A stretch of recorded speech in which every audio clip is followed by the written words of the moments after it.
अस्सलामुअलैकुम। बोल न्यूज़ के साथ मैं हूं मोहम्मद हसनैन खान और मैं हूं सहर फातिमा। हेडलाइंस आप जान चुके हैं, बुलेटिन का बाकायदा आगाज करें और आगाज में आपको बताएं कि हुकूमत साजी के लिए पाकिस्तान पीपल्स पार्टी और मुस्लिम लीग नून के दरमियान मामला तय पा गए हैं। आसिफ अली जरदारी सदर और शहबाज शरीफ वज़ीर आज़म होंगे। बिलावल भुट्टो ने मुश्तरका न्यूज़ कॉन्फ्रेंस में कहा कि दोनों जमातों ने हुकूमत साजी के लिए अपने नंबर्स पूरे कर लिए। सुन्नी इत्तेहाद कौंसिल के पास नंबर्स नहीं हैं। शहबाज शरीफ एक बार फिर मुल्क के वज़ीर आज़म बनेंगे। वज़ीर आज़म के बाद सदर का इलेक्शन होगा, उसमें आसिफ अली जरदारी हमारे मुश्तरका उम्मीदवार होंगे। मुस्लिम लीग नून पीपल्स पार्टी के उम्मीदवार की हिमायत करेगी। मिलकर मसाइल का मुकाबला करेंगे। कोशिश होगी अवाम की उम्मीदों के मुताबिक परफॉर्म करें। पॉलिटिकल डायलॉग के लिए हमारा कमेटीज़ बने थे, उन्होंने बड़ा मेहनत के बाद अपना काम मुकम्मल किया है। अब पाकिस्तान पीपल्स पार्टी और मुस्लिम लीग नवाज के नंबर्स पूरे हो चुके हैं, हुकूमत बनाने की पोजीशन में है। जो जमात सुन्नी इत्तेहाद काउंसिल के नाम पे नेशनल असेंबली में मौजूद है, उनके पास हुकूमत बनाने के नंबर्स मौजूद नहीं थे। शहबाज शरीफ साहब एक बार फिर मुल्क का वज़ीर आज़म बनेगा। जो सदर पाकिस्तान का इलेक्शन होने जा रहे हैं, उसमें भी हम Muslim League Nawaz Pakistan peoples party का उम्मीदवार सदर जरदारी साहब का हमायत कर रहे हैं और हमारा पूरा कोशिश होगा कि अवाम की जो उम्मीदें हैं हम सब से, हम उन उम्मीदें के मुताबिक परफॉर्म कर। आसिफ अली जरदारी को 5 साल के लिए सदर मुमलिकत मुंतखब कराएंगे। महंगाई के खिलाफ जंग और चैलेंजेस पर काबू पाने के लिए मेहनत करना होगी। इत्तेहादियों की मुशावरत से कदम आगे बढ़ाएंगे। मईशत को दोबारा पैरों पर खड़ा करेंगे। नामजद वज़ीर आज़म शहबाज शरीफ की गुफ्तगू, कहा 16 माह के तजुर्बे की कामयाबी है कि सब यहाँ बैठे हैं। अवाम की तवक्कुआत पर पूरा उतरने के लिए ये जिम्मेदारी ली है। पीपी ने किसी वजारत का मुतालबा किया, ना ही ख्वाहिश का इजहार किया। जमहूरियत का हुस्न है कि बातचीत से मसाइल हल होते हैं। मुशावरत के साथ मिलकर ओहदों पर फैसले करेंगे। मैं समझता हूं कि को इस वक्त बेपनाह चैलेंजेस का मुकाबला है। इस इत्तेहाद का ये भी फैसला है कि इंशाअल्लाह हमारे पास मतलूबा तादाद है कि हम मुतफ़क्का तौर पर प्रेसिडेंट आसिफ जरदारी साहब को आइंदा का सदर 5 साल के लिए मुंतखब करवाएंगे, जिनमें MQM है, IPP है, काफ लीग है। ये सब इत्तेहादी मिलकर न सिर्फ इन ओहदों के लिए वोट डालेंगे, बल्कि हम मिलकर मुशावरत के साथ हम कदम बढ़ाएंगे। इस इत्तेहाद ने महंगाई के खिलाफ जंग करनी है। इस इत्तेहाद ने मईशत को दोबारा अपने पाँव पे खड़ा करना है। ये कोई हुकूमत बराए हुकूमत वजारतें और बारियां लेने की ये बात नहीं है। इस वक्त हमें पाकिस्तान को मुश्किलात से बचाना है। हमारी जस्तजू सिर्फ पाकिस्तान के लिए है। हम मिले ही इस गर्ज से हैं कि पाकिस्तान को मुश्किलात से निकालें। आसिफ अली जरदारी का कहना था कि यकीन दिलाते हैं आने वाली नस्लों के लिए मिलकर काम करेंगे। को यकीन दिलाना चाहते हैं कि हमारी जस्तजू जो है वो सिर्फ आपके लिए, पाकिस्तान के लिए और आने वाली नस्लों के लिए। हम मिले भी इसी कॉन्सेप्ट पे हैं कि किसी तरह से पाकिस्तान मुश्किलों से निकाल के आने वाली नस्लों के लिए इसको कामयाब करें। तो आप दुआ करें। पाकिस्तान को भी कहते हैं कि पाकिस्तानी जो सुन रहे हैं वो भी दुआ करें, बहनें दुआ करें, मेरी माएँ दुआ करें, मेरी बेटियाँ दुआ करें कि हम सब कामयाब हो सकें। तो साथ ही साथ आपको बताएं कि पाकिस्तान पीपल्स पार्टी और मुस्लिम लीग नून के दरमियान मुज़ाकरात की अंदरूनी कहानी सामने आ गई है। ज़राए के मुताबिक chairman senate Pakistan peoples party और deputy chairman senate Noon league का होगा। स्पीकर कौमी असम्बली नून लीग और डिप्टी स्पीकर पीपल्स पार्टी का होगा। गवर्नर्स और वज़राए आला के हवाले से भी फॉर्मूले तय पा गए। पंजाब में मरियम नवाज मुस्लिम लीग नून की वज़ीर आला होंगी। गवर्नर सिंध और गवर्नर बलोचिस्तान भी नून लीग के नामजद करदा होंगे। गवर्नर पंजाब, वज़ीर आला सिंध और वज़ीर आला बलोचिस्तान पीपल्स पार्टी का होगा। बलूचिस्तान में नून लीग और पीपल्स पार्टी मिलकर हुकूमत बनाएंगे। ज़राए को कोऑर्डिनेशन कमेटी के मुताबिक पीपल्स पार्टी वफाकी काबीना में शामिल नहीं होगी। वफाक में पहले और ना ही दूसरे मरहले में वजारतें लेगी। पीपल्स पार्टी पंजाब की सूबाई काबीना में भी शामिल नहीं होगी। तो दूसरी जानब आपको बताएं कि MQM ने हुकूमती सहारे के लिए नून लीग को मुतालबात की फहरिस्त थमा दी। NFC अवार्ड, कोटा सिस्टम और समेत गवर्नरशिप की बात खुले अल्फाज में कर दी। सियासी जमातों की बैठक में मौजूदा सियासी मसाइल पर तफसीली गुफ्तगू की गई। सियासी कंधा भी देंगे, पॉलिटिकल वेट भी पलड़े में डाल देंगे। लेकिन पहले मुतालबात तो मानो। इलेक्शन के बाद तोड़ जोड़ की सियासत में MQM का सियासी कद बढ़ गया। नून लीग को सहारा देने के लिए MQM ने मुतालबात का पर्चा थमा दिया। जराए के मुताबिक 3 मुतालबात कानून साजी से मुताल्लिक और दीगर सियासी नौयत के हैं। पहला मुतालबा NFC अवार्ड की रकम सूबों के बजाय मुकामी हुकूमतों को बराह रास्त दी जाए। दूसरा मुतालबा मुकामी हुकूमतों का तसलसल हो, जहां ऐसा ना हो वहां आम इंतखाबात को रोका जाए। तीसरे मुतालबे में मुल्क भर में कोटा सिस्टम पर अमल दरामद यकीनी बनाने की बात की गई है। MQM ने सिंध के लिए गवर्नरशिप और वजारतों से मुतालिक भी मुतालबात किए हैं। नून लीग ने MQM के मुतालबात लेकर मंजूरी पीपल्स पार्टी की आमादगी से मशरूत कर दी। पाकिस्तान तहरीक इंसाफ ने एक बार फिर चीफ इलेक्शन कमिश्नर से इस्तीफे का मुतालबा कर दिया है। बैरिस्टर गौहर ने कहा कि चीफ इलेक्शन कमिश्नर ने जिम्मेदारी पूरी नहीं की। कौमी असम्बली के 180 नशिस्तें जीत चुके हैं। फॉर्म 45 के मुताबिक नताइज का ऐलान किया जाए। इंतखाबी धांधली से मुतालिक शफाफ तहकीकात की जाए। उम्मीद करते हैं इलेक्शन कमीशन मखसूस नशिस्तें देगा। कराना इलेक्शन कमीशन की जिम्मेदारी थी। मैं समझता हूं कि ये बिल्कुल मुनासिब वक्त है चीफ इलेक्शन कमिश्नर के लिए कि वो अहदे से स्टेप डाउन हो। अगर इतनी बड़ी जिम्मेदारी वो न निभा सका और उसके होते हुए मैंडेट पे डाका डाला गया, तो इससे और वक्त नहीं हो सकता कि हम मुतालिबा करें, क्योंकि पाकिस्तान इस वक्त किसी भी इस किस्म के इकनॉमिक टर्मोइल का मुतहम्मिल नहीं हो सकता। इसलिए हम बाज़ाबिता तौर पे सबसे मुतालिबा करते हैं कि फिलफोर फॉर्म 45 के मुताबिक नतीजा 47 अहस किया जाए। जो 80 सीट्स जिसके हम फिक्स फिगर देख चुके, उसके मुताबिक आप इलेक्शन डिक्लेयर कराए और उसके बाद कौमी असम्बली का इजलास आप बुला लें। तो उधर सेनेट इजलास में इलेक्शन और मुबैना धांधलियों का जोर शोर जारी रहा। सेनेटर्स ने कहा कि अवाम के मैंडेट पर खुली वारदात हुई। इलेक्शन में फातेह को शिकस्त और हारने वाले को जितवाया गया। ऐसे नताइज पर आलमी बरादरी भी तशवीश का शिकार है। सेनेटर्स ने चीफ इलेक्शन कमिश्नर से भी मुस्तफ़ी होने का मुतालबा कर दिया।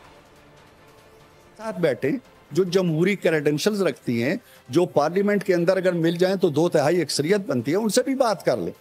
आप फरमान जारी करते हैं जी कि सब कुछ हो जाएगा, PMLN से बात नहीं होगी, PPP से बात नहीं होगी।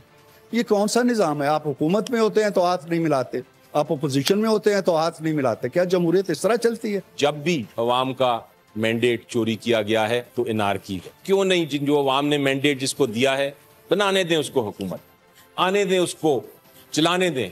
उसके पीछे लोगों का इत्मीनान होगा, और अगर ये इत्मीनान नहीं होगा तो सब कुछ फेल हो जाएगा। जिस दीदा दलेरी से इस पूरे प्रोसेस के अंदर उसकी आवाम के मैंडेट की पामाली हुई, वो सब दुनिया भर ने इस बार नोटिस लिया है। चीफ इलेक्शन कमिश्नर ने मीडिया को ब्रीफिंग तक देने की जहमत नहीं की, ना ही चीफ जस्टिस ऑफ पाकिस्तान ने कोई सुओ मोटो लिया। ये जो इलेक्शन 8 फरवरी को हुआ है, इसमें बदतरीन किस्म की धांधली। ये एक जाली इलेक्शन था, और इस जाली इलेक्शन के नतीजे में कोई हुकूमत अगर बनेगी तो वो जाली होगी। इसलिए मैं ये मुतालबा करता हूँ कि इलेक्शन कमीशन ऑफ पाकिस्तान अपनी दस्तूरी जिम्मेदारी पूरी न करने पर माफी मांगे। चीफ इलेक्शन कमिश्नर मुस्तफी हो, उसके खिलाफ कॉन्स्टिट्यूशन के आर्टिकल 6 के तहत कार्रवाई की जाए। तर्जुमान जमात इस्लामी कैसर शरीफ का पीपल्स पार्टी के तर्जुमान फैसल करीम कुंडी के बयान पर रद्द-ए-अमल। कहा कि फैसल करीम कुंडी बताएं पीपल्स पार्टी ने परवेज़ मुशर्रफ से NRO क्यों लिया। पीपल्स पार्टी जैसी इबरतनाक जीत अल्लाह किसी दुश्मन को भी ना दे। पीपल्स पार्टी ने अवाम से किया कोई एक वादा पूरा नहीं किया। पाकिस्तान की तारीख गवाह है कि पीपल्स पार्टी हमेशा शाह से ज़्यादा शाह की वफादार रही। जो कराची में हुआ, पीपल्स पार्टी बेनकाब और नाकाम हो चुकी है। उन्होंने मज़ीद कहा कि सिराजुल हक की सीनियर वज़ीर के तौर पर कारकर्दगी एक मिसाल है। जमात इस्लामी अवाम के लिए रोटी, कपड़ा और मकान की तलाश में है। आपको बताएं कि जज दबाव बर्दाश्त नहीं कर सकता था तो बैंच से अलहदा हो जाता। जुल्फ़िकार अली भुट्टो की फांसी के खिलाफ सदाती रेफरेंस में चीफ जस्टिस के रिमार्क्स। जस्टिस काजी फ़ाइज़ ईसा ने कहा उनकी तवज्जो आईनी पहलू पर है। मीडिया से बातचीत में बिलावल भुट्टो जरदारी ने कहा वो कसास नहीं, इंसाफ के तलबगार। जुल्फकार अली भुट्टो फांसी केस। हमारा इख्तियार समात बिल्कुल वाज़ेह है, 2 मरतबा नजरसानी नहीं हो सकती। केस में तासुब का सवाल है या गलत फैसला करने को तस्लीम करना है। चीफ जस्टिस पाकिस्तान ने सवालात उठा दिए। चीफ जस्टिस काजी फाइज ईसा ने रिमार्क्स दिए कि हमारा असल फोकस आईनी पहलू की तरफ है। अदालती मुआविन ने दलील दी कि एक जज ने इंटरव्यू में कहा कि इन पर दबाव था, जिस पर काजी फाइज ईसा ने कहा कि उन्होंने ये तो नहीं कहा कि मैं तासुब का शिकार था। अगर मैं दबाव बर्दाश्त नहीं कर सकता तो मुझे अदालती बेंच से अलहदा हो जाना चाहिए। अदालती मुआविन मखदूम अली खान ने कहा, भुट्टो केस के शवाहिद की बुनियाद पर तो एक बिल्ली को भी फांसी नहीं हो सकती। केस में तासुब को साबित करना तकरीबन नामुमकिन है। केस की मजीद समाअत 28 फरवरी तक मुलतवी कर दी गई। मीडिया से बातचीत करते हुए बिलावल भुट्टो जरदारी ने कहा, जुल्फकार अली भुट्टो का अदालती कत्ल हुआ। अदलिया के पास दाग धोने और तारीख दुरुस्त करने का सुनहरी मौका है। वो शख्स जिसने इस पार्लियामान का भी फाउंडेशन स्टोन ले किया, उसका बाकायदा अदालती कत्ल हुआ है। और मेरा पूरा उम्मीद है आला अदलियत से कि वो इंशाअल्लाह ताला ज़रूर इंसाफ हमें देंगे। और जो दाग इस इदारा पे इस फैसला की वजह से मौजूद है, उस दाग को भी धोएंगे। 2011 में सदर आसिफ अली जरदारी ने जुल्फकार अली भुट्टो से मुतालिक रेफरेंस दायर किया था, जिस पर आखिरी समाअत 2012 में हुई थी। वजारत कानून के बाद chief justice Islamabad high court ने सेशन जज नासिर जावेद राना को एहतसाब अदालत का जज तैनात कर दिया, जबकि मोहम्मद बशीर को OSD बना दिया। Chief justice Islamabad high court की जानिब से नासिर जावेद राना के जज एहतसाब अदालत तैनाती का नोटिफिकेशन भी जारी कर दिया गया है। एहतसाब अदालत के पहले से तैनात जज मोहम्मद बशीर को इस्लामाबाद हाई कोर्ट रिपोर्ट करने की हिदायत की, जिसके बाद वो बतौर OSD इस्लामाबाद हाई कोर्ट को रिपोर्ट करेंगे। स्पेशल जज सेंट्रल शाहरुख अर्जुमन को इस्लामाबाद के सेशन जज ईस्ट तैनात कर दिया गया। रजिस्ट्रार इस्लामाबाद हाई कोर्ट ने तबादलों और तैनाती के नोटिफिकेशंस जारी किए। और अब बात करेंगे बदलते मौसम की। मुल्क के मुख्तलिफ शहरों में मौसम सरमा के रंग नुमाया। बाला इलाकों में बारिश और बर्फबारी ने मज़ीद सर्दी बढ़ा दी है। एबटाबाद में निज़ाम ज़िंदगी मफलूज, बर्फानी तोदे गिरने से मरी रोड कई मकामात पर बंद हो गया। आज़ाद कश्मीर में बारिश और बर्फबारी। वादी नीलम में हर सू चांदी बिखर गई। कोहाला, मुजफ्फराबाद और बानसेरा मुजफ्फराबाद शाहरा पर लैंडस्लाइडिंग। गिलगित बल्तिस्तान, हुंजा स्टोर, गज़र में रुई के गालों के सैरंगेज़ मनाज़िर। मुख्तलिफ अजला में निज़ाम ज़िंदगी दरहम बरहम। शारा कराकरम पर लैंडस्लाइडिंग से हज़ारों मुसाफिर फंस गए। चमन में दोबंदी, ख्वाजा इमरान के पहाड़ी सिलसिलों पर बर्फबारी। डस्का, वज़ीराबाद, सियालकोट में गरज चमक के साथ बारिश और यालाबारी। मौसम का हाल बताने वालों ने वीकेंड पर कराची में भी बादल बरसने की नवीद सुना दी। महकमा मौसमियात के मुताबिक 25 से 27 फरवरी के दरमियान ज़ेरीन सिंध और बलूचिस्तान में भी बारिश मुतवक्के। आज़ाद कश्मीर में बर्फबारी और बारिश के बायस निज़ाम ज़िंदगी बुरी तरह मुतासर हो गया है। सड़कें और बिजली का निज़ाम दरहम बरहम हो गया। मुख्तलिफ हादसात में 2 अफराद जाँ बहक हो गए, जबकि 3 घर मुकम्मल तबाह हो चुके हैं। मज़ीद अहवाल जानते हैं नुमाइंदा बोल न्यूज़ बशारत मुगल से। जी बशारत। जी बिल्कुल, आज़ाद कश्मीर मौसम की अगर बात की जाए तो 3 रोज़ से जारी बुलंदो बाला पहाड़ों पे बर्फ़बारी, जबकि मैदानी इलाकों में बारिशों के बाद आज मौसम में कदरे बेहतरी आई है। मैं इस वक्त मौजूद हूँ आज़ाद कश्मीर के दारुल हुकूमत मुजफ्फराबाद में। मुजफ्फराबाद और इसके गिरदो नवा में इस वक्त सूरज के साथ जो बादलों की आंख मचोली है उसका सिलसिला जारी है। हल्की हल्की यहाँ बूंदाबांदी भी हो रही है। बिल्कुल मेरे हक़ में आप देख सकते हैं, जब बुलंदो बाला पहाड़ों पर जो बर्फ़बारी है वो एक खूबसूरत मंजर पेश कर रही है। साथ ही धुंध ने उनको अपनी लपेट में लिया हुआ है। आज़ाद कश्मीर में हालिया जो बर्फबारी हुई है उससे अगर बलाई इलाकों की बात की जाए तो बलाई इलाकों में वादी नीलें, लीपा वैली, हवेली, दीगर जो आज़ाद कश्मीर के बुलंद तरीन मकामात हैं उनकी सड़कें मुकम्मल तौर पर बंद हैं। और दूसरी जानिब मौसम का हाल बताने वालों का कहना है कि आइंदा 24 घंटों के दौरान आज़ाद कश्मीर के बुलंद मुकाम पर मजीद बर्फबारी, जबकि मैदानी इलाकों में बारिशों का सिलसिला वक्फे। वादी नीलम में बर्फबारी के बायस लैंडस्लाइडिंग, सयाह महसूर होकर रह गए। बिजली और इंटरनेट बंद होने से शहरियों को मुश्किलात का सामना। मज़ीद जानते हैं नुमाइंदा बोल न्यूज़ नीलम मुमताज़ अहमद भट्ट से। जी बिल्कुल, गुज़श्ता 2 रोज़ से वादी नीलम के बुलंद बाला पहाड़ों पर बर्फबारी का सिलसिला जारी है। मैं इस वक्त मौजूद हूँ वादी नीलम के डिस्ट्रिक्ट हेडक्वार्टर 8 मुकाम में। आप देख सकते हैं कि वादी नीलम के डिस्ट्रिक्ट हेडक्वार्टर 8 मुकाम में भी तकरीबन 6 से 7 इंच तक बर्फबारी रिकॉर्ड की जा चुकी है, जिसके बायस वादी नीलम का डिस्ट्रिक्ट हेडक्वार्टर समेत बाकी तमाम इलाकों से ज़मीनी राब्ता मुनक़ता हो चुका है। वादी नीलम के अंदर इस वक्त तवील तरीन बिजली का ब्रेक डाउन जारी है, जबकि इंटरनेट की सहूलियत भी जो है वो भी ख़त्म हो चुकी है। अगर बात की जाए वादी नीलम की मेन शाहराह से, तो वादी नीलम की मेन शाहराह मुज़फ़्फ़राबाद से 8 मुकाम तक भी जो बड़ी गाड़ियाँ हैं वो सफ़र करने से गुरेज़ हैं, जबकि 4x4 गाड़ियाँ वादी नीलम के सड़कों पर रवां दवाएं। अगर बात की जाए मौसम की, तो आइंदा 24 घंटों तफसीलात से आगाह करने के लिए। और अब रुख करते हैं कसूर का, जहां धुंध ने मंजर धुंधला दिए हैं, जिससे लोगों की मुश्किलात में इजाफा हो गया। मजीद जानते हैं नुमाइंदा बोल्ड न्यूज़ आसिफ जावेद से। जी आसिफ, बताइए।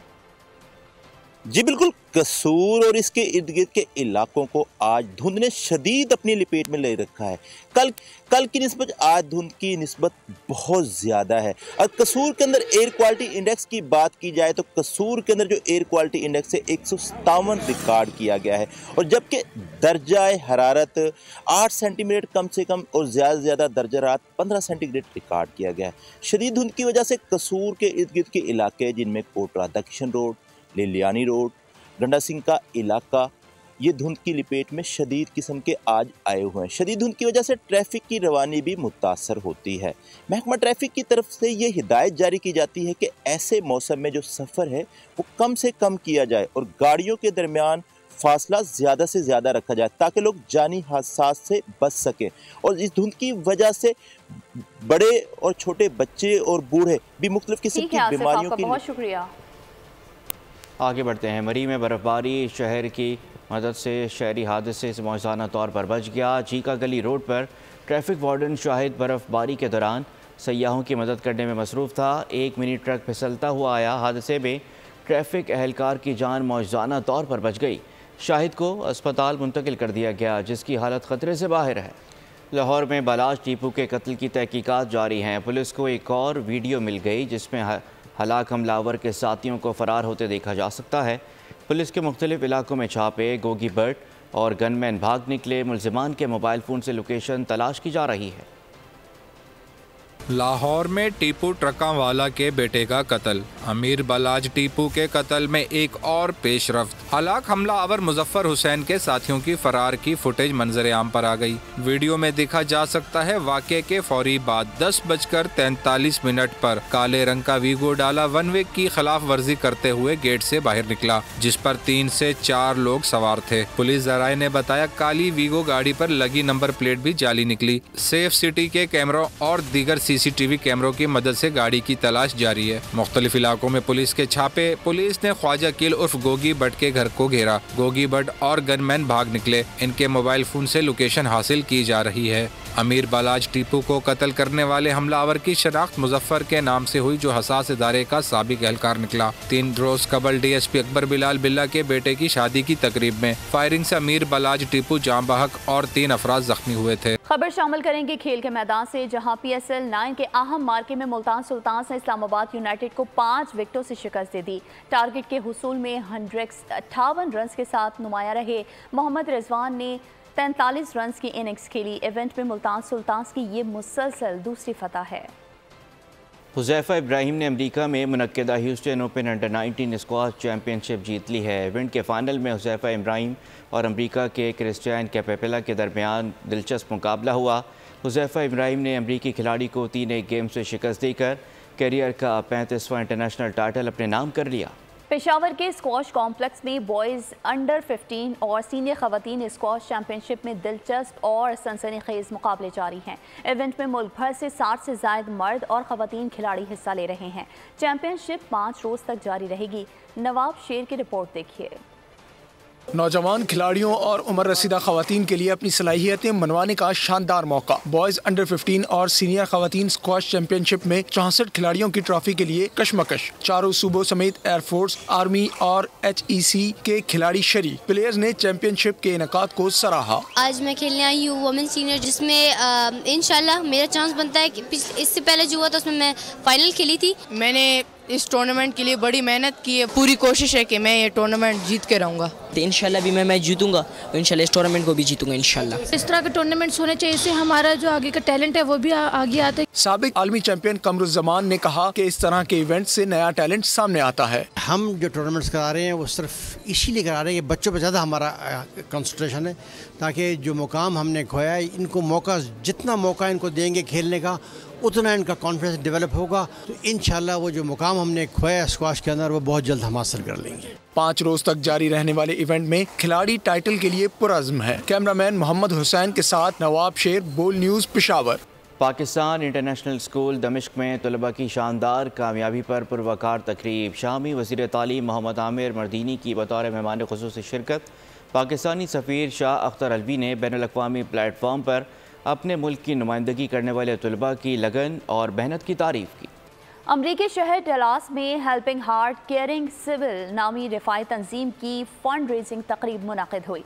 HHCS पाकिस्तान में माजूर अफराद को मुफ्त मसनूई आज़ा की फराहमी के अलावा माजूर मरीजों को हर तरह के इलाज, मुआवजे, रिहाइश और बाद अज़ा उनको रोज़गार और छोटे कारोबार की सहूलत बिल्कुल मुफ्त फराहम करती है। तकरीब में $1.5 लाख की खती रकम जमा की गई। तंजीम की बानी सदर अंजुम अनवर ने डलास के तमाम हाजरीन महफिल और डोनर का अजीम मकसद के लिए अतियात देने पर तहे दिल से शुक्रिया अदा किया। ऑडिटर आमना पिरियानी ने तंजीम के तमाम फंड्स की शफाफियत पर इंतहाई मौसर तरीके से रोशनी डाली। सिडार स्कूल और कॉलेज के तलबा ने हीलियम गुब्बारे की कामयाब लॉन्चिंग करके खला को तस्खीर कर लिया। हीलियम गुब्बारे का तजुर्बा पाकिस्तान के लिए एक रिकॉर्ड है।